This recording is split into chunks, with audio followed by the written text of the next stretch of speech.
बिस्मिल्लाहिर्रहमानिर्रहीम। नाज़रीन अस्सलाम वालेकुम। मैं हूं आपका मेज़बान साबिर शाकिर। वफाकी दारुल इस्लामाबाद से कुछ ताज़ा तरीन इत्तलाआत और हम खबरें आपसे शेयर करते हैं। पाकिस्तान के हालात वाक़यात, पाकिस्तान की सूरत हाल इंतहाई दगरगों, इंतहाई ख़राब। इसको ठीक करने की कोशिश की जा रही है लेकिन ये ठीक नहीं होने पा रही और उसकी वजह यह है कि पाकिस्तान में सियासी इस्तेहकाम नहीं है। इंतखाबात से फरार इख्तियार करने की कोशिश की जा रही है, बल्कि फरार की तरफ ही जा रहे हैं, इलेक्शन करवाने की तरफ नहीं जा रहे, जिससे मसाइल पैदा हो रहे हैं और काफ़ी ज़्यादा मसाइल पैदा हो रहे हैं।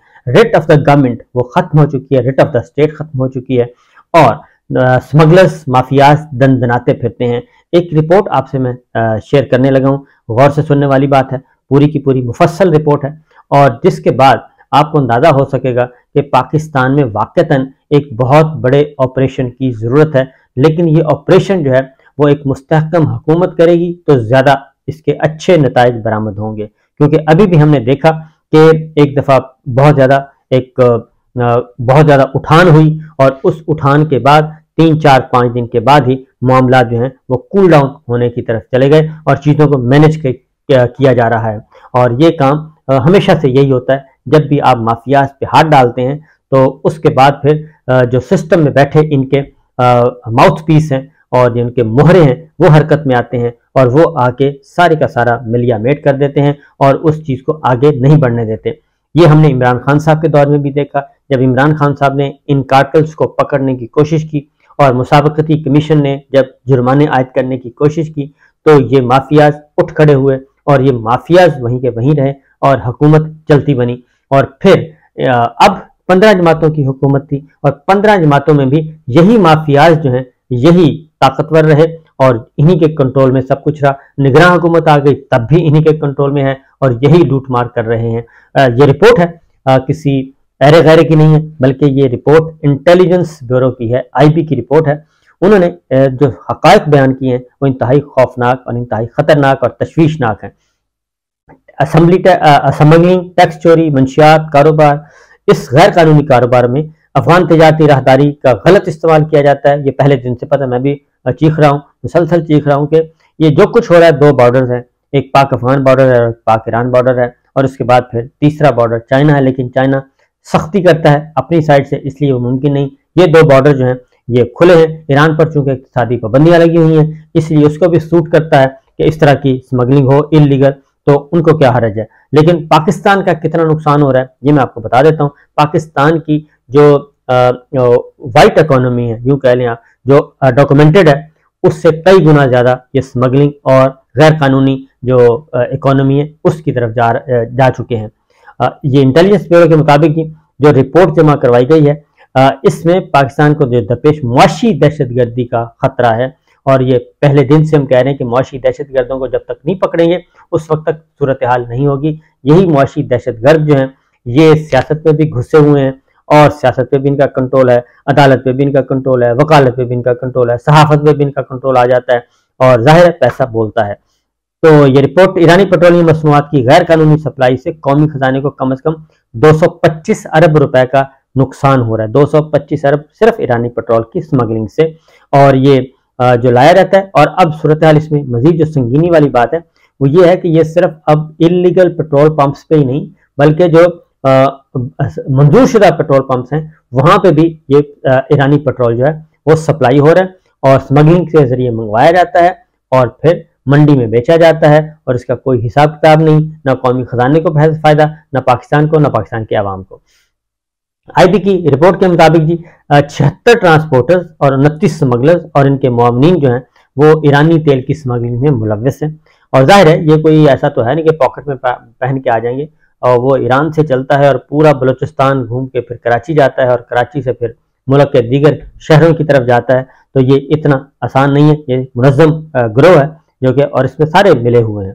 और इसी तरीके से मुल्क भर में 995 गैर कानूनी और गैर लाइसेंस याफ्ता पेट्रोल पंप्स मौजूद हैं जी, जो ईरानी तेल की खरीदो फरोख्त करते हैं। और एक और वजह भी उन्होंने कहा जी, स्टॉक मार्केट की नाजुक जो सूरत हाल है उसकी वजह से, और रियल स्टेट और कैपिटल मार्केट्स और कैपिटल गेन टैक्स जब से नाफिज हुआ है तो लोग जो है वो सरमायाकार अपना काला धन जो है वो इधर से निकालते हैं और गैर मुल्की करेंसी की खरीदारी पर खर्च करना शुरू कर देते हैं और या फिर ये स्मगलिंग का काम करते हैं और उधर जाते हैं। अफगान ट्रांजिट ट्रेड जो है पाकिस्तान की मईशत को पहुंचने वाले नुकसान की एक अहम तरीन वजह है, यानी पाक अफगान बॉर्डर जो है ये सबसे बड़ी वजह है। इमरान खान साहब के दौर में भी जब इसको बंद किया गया तो प्रेशर आता है, प्रेशर सिर्फ पाकिस्तान से नहीं आता, पाकिस्तान से बाहर से भी प्रेशर आता है कि जनाब इसको खोलें, और ये सारा कुछ हो रहा है। और इसमें फिर दहशतगर्दी भी एक्सपोर्ट होती है, सिर्फ ये नहीं है, उधर से जब हमारे ये सारे माल जब उधर जाता है तो उधर से दहशतगर्दी हमें मिलती है और इसके अलावा कुछ नहीं मिलता। तो बहरहाल जी अफगान ट्रांजिट ट्रेड की आड़ में 300 अरब की स्मगलिंग वजीर आजम ने, उन्होंने जी नोटिस ले लिया। वजीर आजम ने नोटिस क्या लेना था, ये सारी सूरत हाल चल रही है। और इसके साथ साथ करेंसी के स्मगलर आ गए जी, अगला माफिया है करेंसी के स्मगलर, और गैर मुल्की करेंसी मार्केट में शरारत अंगेजी ये सारा कुछ किया जाता है। और उसमें इंटेलिजेंस ब्यूरो ने 122 करेंसी स्मगलरों और 40 एक्सचेंज कंपनियों की निशानदेही की है जो कि मार्केट में ये हेरा फेरी करते हैं और ये मुलव्वस हैं। इसके साथ साथ जो अगली रिपोर्ट है वो है पाकिस्तान भर में जी 717 मंशियात फरोश और मशरक़ वस्ता और यूरोप के मुख्तलिफ ममालिक में सरगर्म मंशियात के 22 बैनुल अक़वामी नेटवर्क की निशानदेही की है, जिनमें इस्लामाबाद में सरगर्म एक बदनाम ज़माना नाइजीरियन ग्रुप भी शामिल है। यानी ये सब कुछ हो रहा है, मंशियात की स्मगलिंग वो भी पाकिस्तान में दंदनाते फिरते हैं और ये 22 बैनुल अक़वामी नेटवर्क के साथ इसकी निशानदेही है। फिर एक आगे जो कहते हैं तकरीबन 240 अरब रुपए की टैक्स चोरी जो है वो सिर्फ तंबाकू में होती है, यानी तंबाकू का जो कारोबार सिगरेट वगैरह इस पे 240 अरब रुपए की टैक्स चोरी होती है। और मईशत में 5 सबसे बड़ी टैक्स चोरी जो टैक्स चोर सनतों में ये शामिल है तंबाकू, उसमें भी 250 अरब था और इसमें 240 अरब, ये सारा मिला लें तो ये हजारों अरब में जाता है, जो कि स्मगलिंग की नज़र और गैर कानूनी कारोबार में हम इस्तेमाल करते हैं, जिसका ना पाकिस्तान के अवाम को फ़ायदा, ना पाकिस्तान की कौम को फ़ायदा, ना पाकिस्तान को फ़ायदा, ना ही पाकिस्तान के खजाने में ये पैसे जाते हैं। मार्च 2023 में पहले दूसरे दर्जे की सिगरेट पर भारी टैक्सों की वजह से अब स्मगलिंग में इजाफा हो गया, यानी कि उधर टैक्स लगे, इधर इन्होंने स्मगलिंग शुरू कर दी। और ये मुझे पता है हमारे शहर में भी एक इसी तरह की है जी फैक्ट्री, वो भी ये काम उस वहाँ पे भी कोई इतना चेक एंड बैलेंस नहीं है और ये दूर दराज इलाकों में इस तरह के काम किए जाते हैं। आईबी ने इस मामले में गैर कानूनी सरगर्मी में मुलव्वस अफराद के खिलाफ कार्रवाइयाँ भी शुरू की हैं। 62 सिगरेट स्मगलर्स के निशानदेही की है जी, और इसके साथ साथ गैर मुल्की और 40 गोदामों का सुराग लगाया है। ये मैं बता दूं कि इनके गोदाम इनकी फैक्ट्रियों से भी बड़े होते हैं और ये वहाँ से बिल्कुल वो निकालते हैं और बाकी गोदामों में, और गोदामों से फिर आगे ये स्मगल करते हैं। तो और ये सारा कुछ किया जाता है। और जाली सिगरेट के 3 बड़े गैर कानूनी मैन्युफैक्चरिंग यूनिट्स जो हैं वो जिला सवाबी और एक गैर एलानिया गोदाम पर छापे के नतीजे में 10,30,000 किलोग्राम नॉन ड्यूटी तंबाकू बरामद किया गया। ये है जी, और जो तकरीबन 2.64 अरब रुपए के फेडरल एक्साइज ड्यूटी चोरी की गई। 2.64 यानी कि 2.25 अरब रुपया जो ये ड्यूटी चोरी की गई है। ये इतने बड़े बड़े माफियाज हैं। एक और है जी 63 बड़े चाय के स्मगलर हैं। अब ये एक और आ गया, यानी हम सारे काम जो है वो स्मगलिंग ज्यादा हो रही है और वाइट मनी है वो कम है, ब्लैक मनी ज्यादा है, काला धन।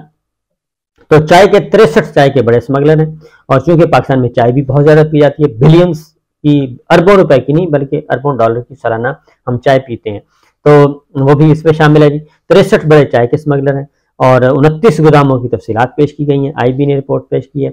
और इसमें पाकिस्तान में गाड़ियों के टायर्स की सालाना तलब 49%, यानी कि आधा जो टायर है पाकिस्तान में, जो टायर आते हैं आधे स्मगल होके आते हैं और स्मगलिंग का माल आता है और ये पूरे तमाम बड़े छोटे बड़े शहरों में ये दस्तयाब होती हैं। तो आप सोच लें कि 50% इकॉनमी टायर की वो भी है जी। और 66 टायर स्मगलर्स जो हैं और 71 गोदामों के बारे में तफसीलात भी आईबी ने बता दी। इसी तरीके से गंदम और चीनी के हवाले से भी बताया, वो भी स्मगलर्स, वहाँ पे भी स्मगलर्स छाए हुए हैं। और गंदम पैदा करने वाला दुनिया का 8वां बड़ा मुल्क है, चीनी पैदा करने वाला दुनिया का 6ठा मुल्क है पाकिस्तान जो है, लेकिन यहाँ पे राज उसी कार्टल्स का है और उसके बाद वही अपनी मर्जी से कीमतें तयन करते हैं। फिर इसी तरीके से एक और भी है और वो है चीनी, गंदम और यूरिया खाद, ये जखीरा अंदोज और स्मगलिंग, ये भी है एक आइटम। और हर जगह यानी कि जहां जहां आप जाएंगे वहां पे यही सब कुछ मिलेगा। और आईबी ने एक और बताया जी, गंदम की जो पूरी सप्लाई चेन की निगरानी, स्टेक होल्डर की नक्शाकशी और ये भी पता लगाया कि इन एशिया की सप्लाई चेन में कौन खलल डालता है। 2023 के दौरान गंदम की जखीरा अंदोजी और स्मगलिंग में मुलव्वस अफराद के खिलाफ ज़िला इंतजामिया और कानून नाफिज करने वाले इदारों ने IB की निशानदेही के जरिए मजमूई तौर पर 9,237 ऑपरेशन किए, जिनमें 6,41,447 मेट्रिक टन गंदम बरामद की गई, जिसकी मालियत 73 अरब रुपया बनती है। इसके बाद पीछे रह क्या जाता है जी, ये पूरी की पूरी एक रिपोर्ट जो है। इसी तरीके से गंदम के गलत कोटा जो है वो भी इस्तेमाल किया जाता है और 57 जखीरा अंदोज, 21 स्मगलर, 534 आटा चक्कियों की निशानदेही की, और जहाँ पे ये सारा धंधा होता है।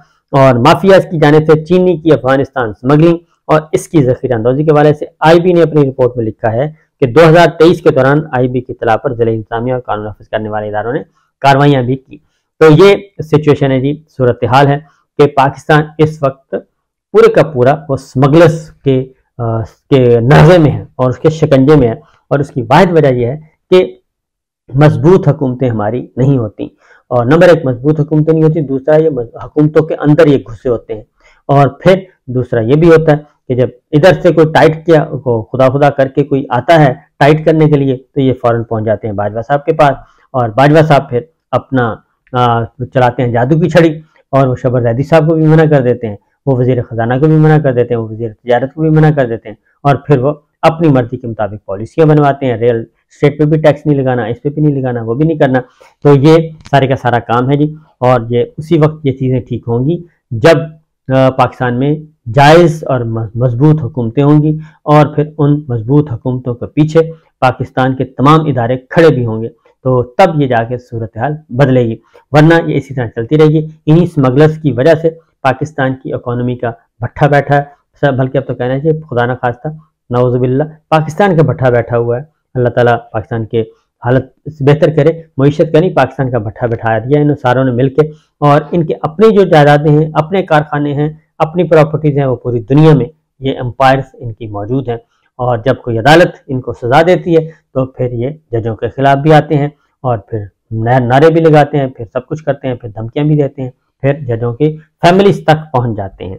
तो ये है सूरत हाल, ये है अब तक का ऐलान। इजाज़त दीजिए, अल्लाह हाफिज़।